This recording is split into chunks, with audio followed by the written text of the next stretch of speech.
Hi, and welcome to the Desert Lady Diaries podcast, a weekly conversation with women who found their home in the Mojave Desert. I'm Dawn Davis, and this is episode 101. This week, I'll take you into the second group of excerpts from The Desert Was Home by Elizabeth Campbell. But first, I promised this week to tell you a little bit more about Elizabeth. After settling into homestead life, Bill and Elizabeth continued to go on desert exhibitions in the car they named the Ship of the Desert. Taking notes during conversations with their friend Bill McHaney about Native American culture in the area, Bill and Betts became interested in the archaeology of the area, publishing a number of articles and books on the subject, like An Archaeological Survey of the 29 Palms Region in 1931 and Archaeological Problems in Southern California Deserts, published in 1936, among others. Elizabeth's father died in 1926, leaving her a trust fund that allowed her and Bill to live comfortably, and they developed a reputation as leaders in the 29 Palms community who gave generously in support of their community. Elizabeth served on the staff of the Southwest Museum in Los Angeles, which is located in the Mount Washington neighborhood and today is owned by the Autry Museum, and she also served the University of Arizona's Arizona State Museum until her retirement. Her book, The Desert Was Home, was published in 1961 by Western Lore Press of Los Angeles. Now, more from The Desert Was Home. This is from a chapter called Desert Year. Eagerly, we scan winter skies for rain clouds, hoping there will be enough moisture to bring us a good wildflower season. No place is lovelier than the desert when it rains, a good downpour coming so seldom that it never ceases to be an event and is eagerly awaited. If the wind is right, the barometer falling and clouds gathering, we sniff the approach of rain. Nearly all our growth gives off fragrance in its first wetting, and no moment holds more expectancy than when we step outside and smell the first faint fragrance of wet greasewood. Do you smell it, or only imagine it? Yes, it is there, and a puff of wind brings it sweeter and stronger as the rain approaches across the desert. Its spiciness suggests incense and is perhaps fresh and delicious because it carries the promise of rain with it. If we are lucky and we have steady rain, we grin and talk incessantly about it. We go to the window or door to say it is a good rain, soaking in and not running off as summer thunder showers do. We don raincoats to walk among the bushes and put our hands out to feel the drops. We never long for bad weather, but when rain comes, it brings a joyous, life-giving freedom from tension. Desert colors are all intensified in rain. The rocks are more colorful, the mountains take a deeper hue, and the dull bushes, usually so drab and gray, turn to rich brown, warm red or green as they soak up the moisture. Cactus spines shine red or gold in wet weather. The swords of Joshua trees and yuccas sparkle with new green, and creosote bushes glisten and deepen with an olive tint. Even the earth looks different, the wetness turning gravel and silt to warmer and softer tones than the glaring shades they assume in dry weather. Often we bundle into the car, windows open, and drive for miles just to see and smell the loveliness of desert rain. Now we see streamers of rain clouds drifting low on our mountains, partly obscuring them and making their crests appear much higher than when they rear starkly to a clear sky. Low clouds hide first one part of the desert and then another, and sometimes it is raining here and the sun flooding the desert over there, with a rainbow decorating the distant mountains. For 2 or 3 days, the sun seems warmer. There is a languorous quality in the air, and I find it hard to work. Bill comes in with an excited air and says, "The almond blossoms are opening." I rush out to touch them and smell them, and though I have seen them for years, a thrill goes down my spine. It's spring. If we are going to have windy days, they will come at this season.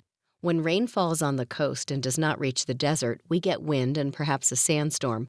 Some years we have only 1 or 2 windy days, but occasionally we may have wind twice a week for 6 weeks. To see the desert with sand flying and trees bending in distress, one feels that destruction lies in the path of the gale and nothing will be left standing. But it stops as suddenly as it begins. The trees straighten, little damage has occurred, and the desert is smiling once more, with cottonwoods bursting their tassels. Our one female tree bears cotton and scatters its snowy fuzz over the driveway and grass for about 10 days. We keep it because the birds love it so, munching the oily seeds and lining their nests with it. During its bloom, there is hardly a bird that isn't running around with a beak full of cotton. First, the green buds of male cottonwoods open, showing the dark red tassel ends, and then the tassels emerge, hanging in graceful little streamers all over the trees. Bees drift in, the branches hum with their buzzing, and the almonds bloom to be followed by plum, pear, and apple blossoms. Over the pergola, the yellow jasmine and white roses flower, succeeded by the honeysuckle with its almost overpowering fragrance. White and purple iris grows along the irrigation ditches, and our grass, dull and bare all winter, turns an emerald hue. Chinese elms assume a lovely green dress with red tinges on end leaflets, but best of all are the cottonwoods, which in their verdant green are the very essence of desert spring. When their leaves are full, shining and hanging down, they are always trembling like the dance of quaking aspens. New growth is showing in green patches here and there on the valley floor. Bladderpod bushes burst into yellow bloom, and hummingbirds and orioles fight over them. Mornings are still a bit snappy, and instead of eating by the garden, we move to the east porch under the pergola, where the sun shines down and we are sheltered from the cold west wind. Birds come to breakfast, and we feast our eyes on the loveliness of spring about us. How do people eat indoors, we wonder, on dull days by electric lights?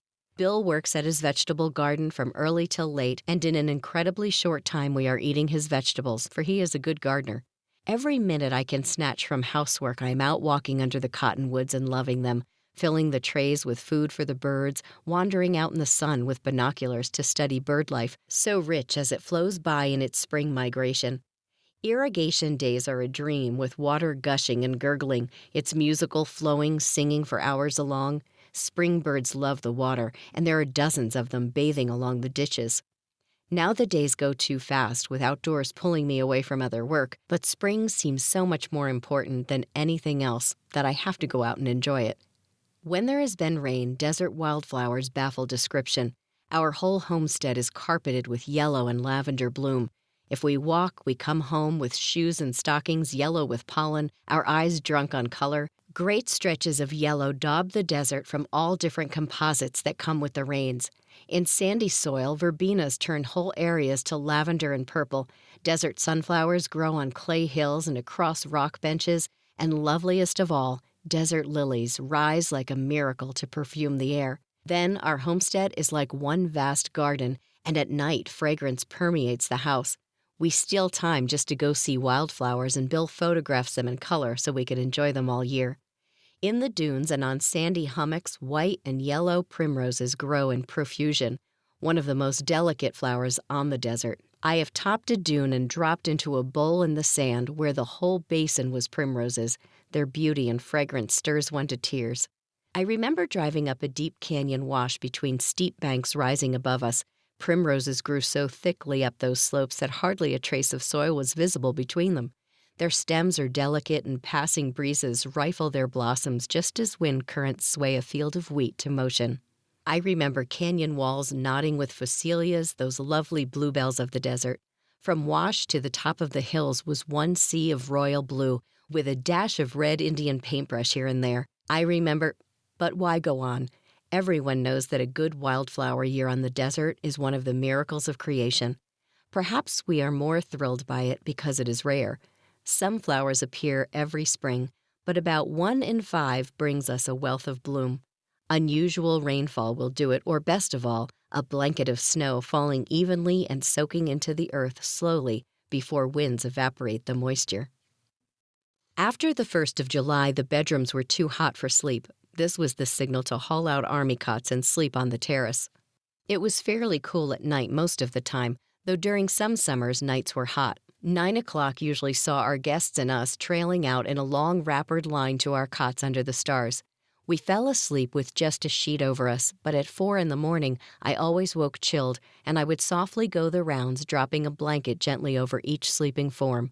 Then I would crawl under my own blankets with a sigh of thankfulness for the coolness of desert dawn, the joy of friends about me, and the best homesteader in the world on his cot under the stars beside me.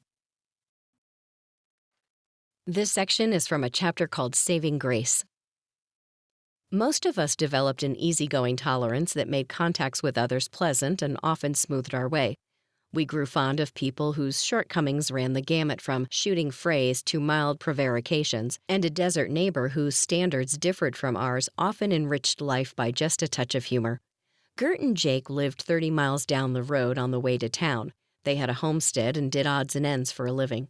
Jake was 6'4", tall, gangling, and thin. Gertie, 4'8", round and fat and wide. Jake had hollow cheeks and a row of upper gold teeth of which he was proud. Gertie was jolly and rosy, and her sparse, straight hair was always hanging in wisps down her neck and over her nose and eyes. They lived in a 2-room shack whose little porch Jake used for a storage space for old car parts obtained from junkyards. These he had neatly arranged in lug boxes nailed to the house wall. Joshua trees grew about their place, and mountains rose to the north of the homestead where a canyon debouched from the hills. Jake ran a trap line and followed it every day. An ancient felt hat cut full of holes, 15 or 20 traps clunking over his shoulder, trousers stuffed into his boots, and an old gray flannel shirt. He was a picture. His long legs took tremendous strides, and about his waist was tied a rope, 10 feet dangling behind him, on the end of which was fastened a chicken. Very, very dead and smelly. That, he said importantly, is to kill the man scent when I walk my trap line. Besides trapping, Jake raised goats and worked here and there. Gertie kept house after a fashion. The goats wandered in and out at will. Cooked and made hair switches and puffs which he sent inside to be sold. We frequently stopped to ask Gert and Jake if we could bring them anything from town, and Gertie wished to express her appreciation. "I'll tell you what I'll do," she said. "I've never given my trapping secrets away, but I'll give you my recipe for making coyote scent. If you ever go trapping, you can catch coyotes with it. My grandfather got it from an Indian, and it really is great stuff. You make it up, put it in a bottle, and then just use a little dab near your traps." "Well now," Bill said, "that certainly is nice of you." "Go to the blacksmith first," she said, "and get the trimmings from the center of a horse's hoof. Then get a dozen rotten eggs and a bottle of asafoetida.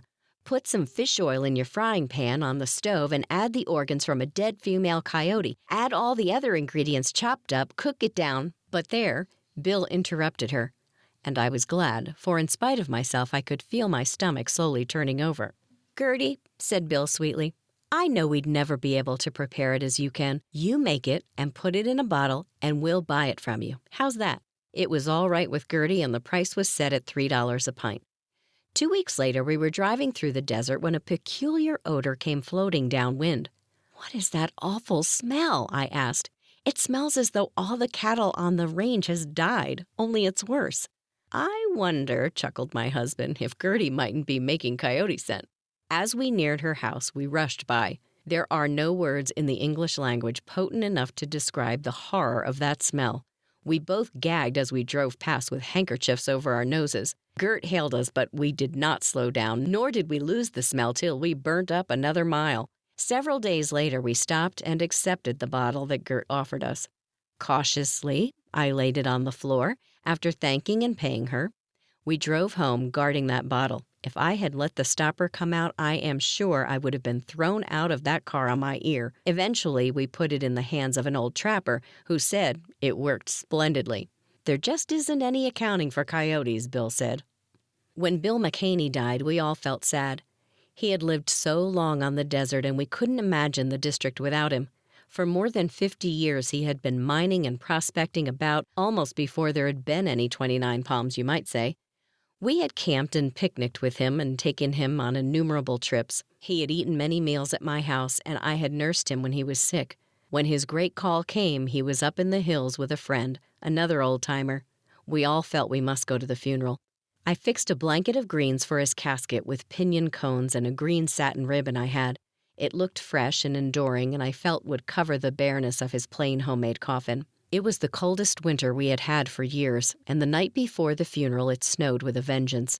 At 3 o'clock, we all gathered at Bagley's store to assemble our cars for the procession that would go to the cemetery. It was miserable, raw, and bitingly cold. Something seemed to be delaying things, and we sat in our cars and half froze. More than an hour passed before we finally trooped into the grocery store to get warm. "They can't get him out for the snow," an old-timer told us, having acquired his information by the grapevine. People had sent flowers, and it was a heroic task to get flowers to a desert funeral with the nearest florist 60 miles away over the horizon. Someone else gave us new instructions. "Keep the flowers where it's cool," they said. "They won't be able to get 'em out till tomorrow. Funeral will be tomorrow again at 3 o'clock. "Looks like we have everything here for a funeral except the corpse," another desert dweller said with a chuckle as he drove away in his car. So we all went home feeling flat and took off our good clothes and put on our prints and overalls again. The next day, everyone went to the funeral once more. The hearse was a laundry wagon, loaned for the occasion, but it was plain and black, and it never occurred to anyone to criticize. Once more, the procession formed and started for the acres set aside for the cemetery. As the burying ground was new and had no fence or gate to mark it, it looked like all the rest of the desert, and the procession passed it and kept right on going until someone discovered the mistake and halted the line of cars, which, with confusion, managed to turn around and head back. I think if Bill McHaney's spirit was near, it was chuckling in his own inimitable way at the whole thing. No one ever had a better sense of humor than Bill, and he relished all the amusing local happenings. I think, too, that he would have been pleased that no professional hands, but only his desert friends and neighbors, were about him to do for him. He loved the bare simplicity of the desert and hated sham and pose. A neighbor read from the Bible and offered prayer. A few quiet remarks were made, and that was all to the services. Bill looked as he should have looked, clean shirt, handkerchief knotted about his throat, and he was wrapped in a nice old patchwork quilt. He had been at home in his rough little prospector's shack, and the desert was life to him. We like to think he's still with us, resting in his earthly bed in his proper background. Afterwards, people would ask one another if they had been to Bill McHaney's funeral. Which one, they would grin, first or second.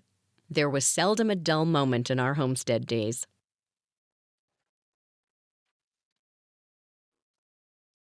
This passage is from the chapter called Scorn.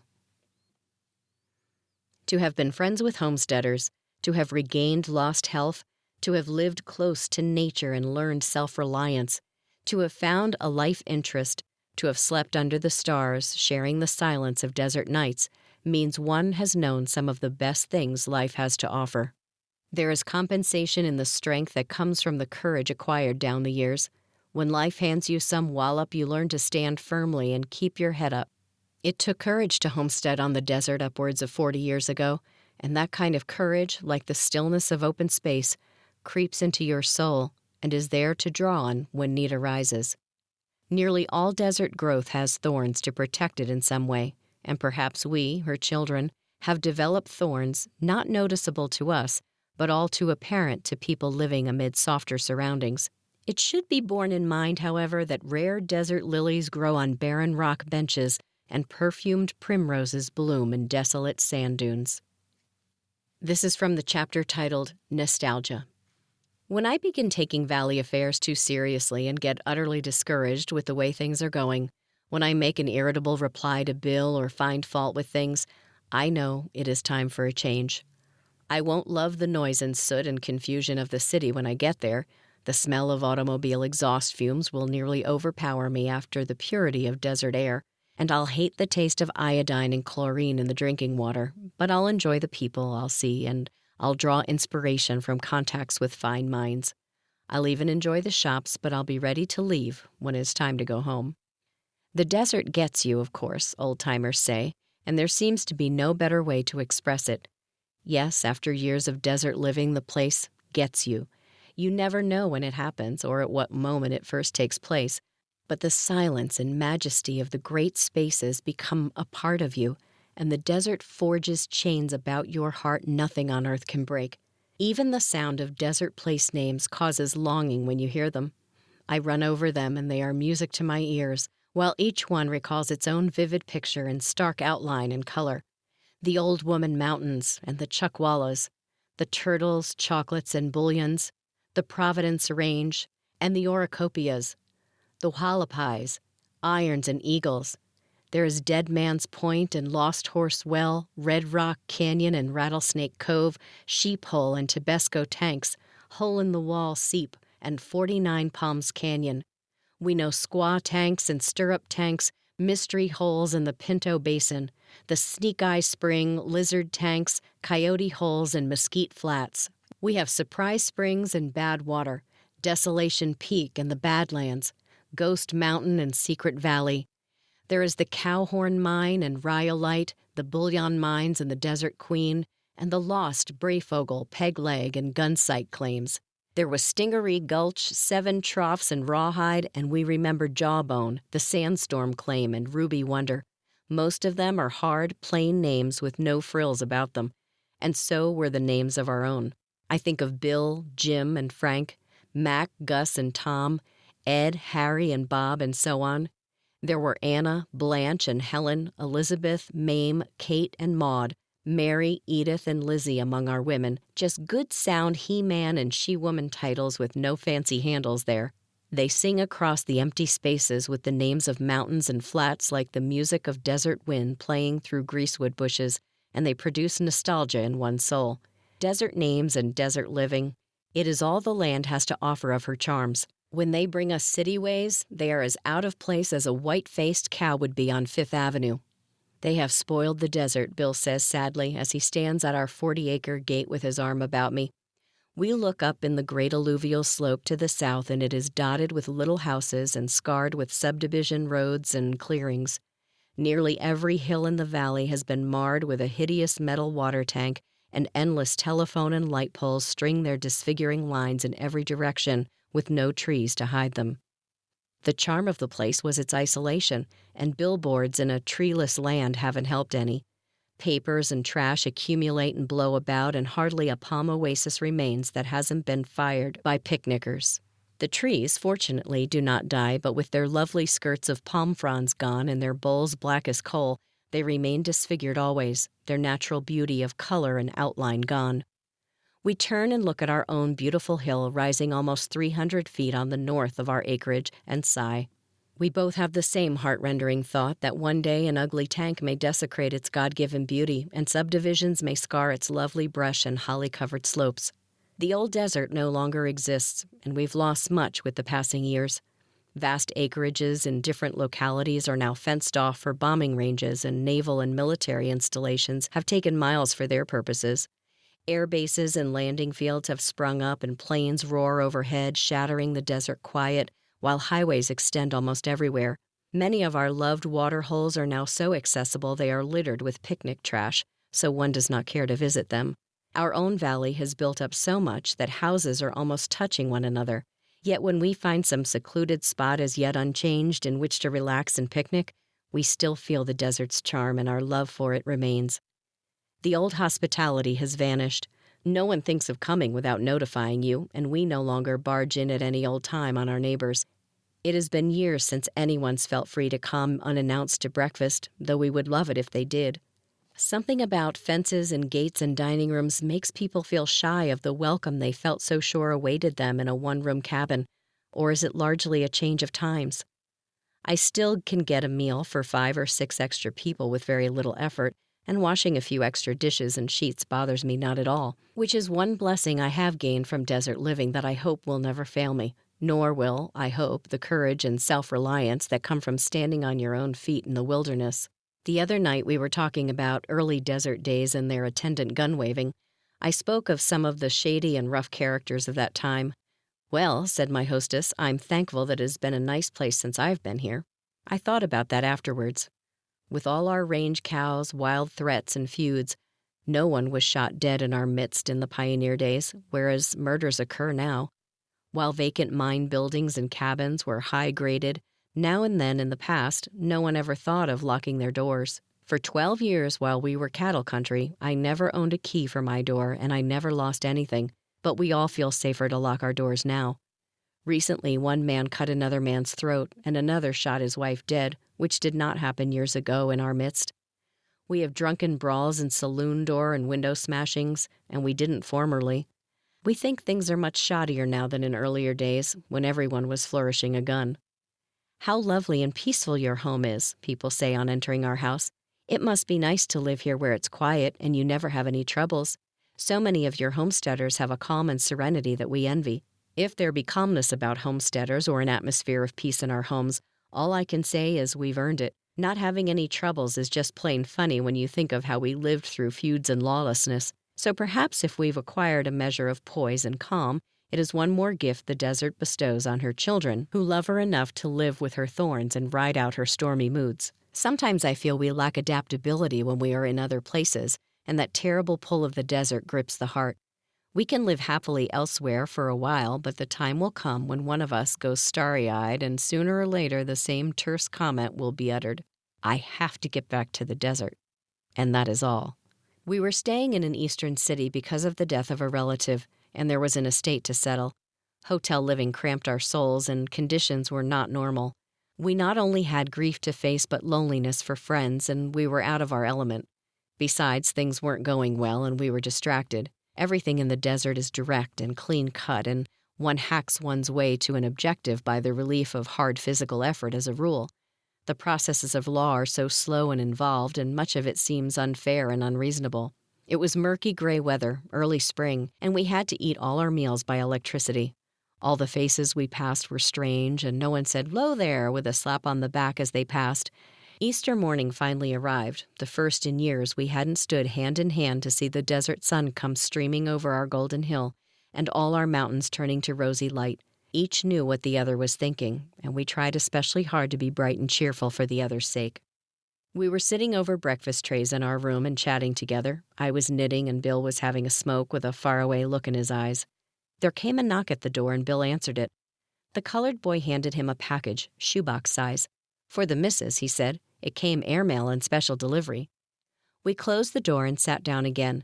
Bill cut the string and handed the package to me. It was postmarked 29 Palms. I opened it and caught my breath. There, lying perfectly fresh and unwilted, in wet tissue paper, were desert lilies. The card said, "Picked from your homestead. Happy Easter. Love, Margaret." Instantly, our whole room was filled with their fragrance, permeating every corner and filling our hearts, too. How poignant the memories from smells. I closed my eyes and was back home on the desert. I could see the dawn and the hills and smell desert lilies about me, and the pain of homesickness grew too much to bear. Bill had not seen what lay in the box on my lap. He only saw me catch it to my breast and burst into such a storm of weeping as he had never known me to indulge in down all the years, and the violence of my outburst frightened him. "What is it?" he questioned, throwing his arms about me. "Desert lilies," I wailed, and put them down so he wouldn't crush them. "From our homestead," I sobbed, and I could say no more. His own eyes weren't very dry as he held me tight and tried to comfort me. When I was quiet, he pronounced his ultimatum. "I'm taking you home tomorrow, Bets," he said. "Get busy and pack up your bags." "How can we?" I asked. "Our business isn't completed." "I'll return by air and finish the business," he said. And I decided it was a pretty good Easter after all. Our hearts were light as we sped along in our car, and we made good time across the states. Just to be going west brought comfort, and we laughed and chatted as we rolled over the miles. We never traveled at night, for we grew too weary. It was our custom to halt while it was light. But there was an Easter moon, and we were getting west rapidly. We consulted a map and found a good stopping place lay a few hours' travel ahead. "What do you say, Bets?" Bill said eagerly. "That just this once we go on a bit and have a moonlight ride. I'm not tired." "I'd love it," I cried. As the car moved forward, I thought how nice it had been all down the years that we had wanted to do the same things. It was a beautiful night, and the moon was brilliant in the clarity of western air. We fell silent, perfectly happy to be together, enjoying the lovely night. There was no traffic, so no glare of headlights spoiled the moonlight. There were no houses either, and I almost felt as though I were riding across the desert miles at home. Suddenly, something seemed especially familiar to me, and I straightened up to attention. I looked again and felt a lump in my throat. Those bushes, I thought, and I knew them for what they were. "What's the matter?" Bill asked, sensing my alert attitude. "Bill, look, it's greasewood bushes out here. How wonderful!" My husband pulled the car to the edge of the road and stopped. He drew me close with his right arm and tilted my chin with his left hand so he could look into my eyes. He gave me this glorious, radiant smile. "You darn little desert rat," he said fondly, and in the moonlight I could see his eyes were shining. In 1944, Bill Campbell was killed in an accident, and Elizabeth sold the house and moved to Carson City, Nevada, where she entered into a brief marriage which was annulled. She left Carson City for Tucson, Arizona, where she lived until 1961 and where she wrote her memoir, The Desert Was Home. While back in 29 Palms attending an event celebrating the book, Elizabeth decided to move back and died there on December 21, 1971. Today, the desert homestead built by Bill and Elizabeth still stands, operating as a historic desert inn called Campbell House.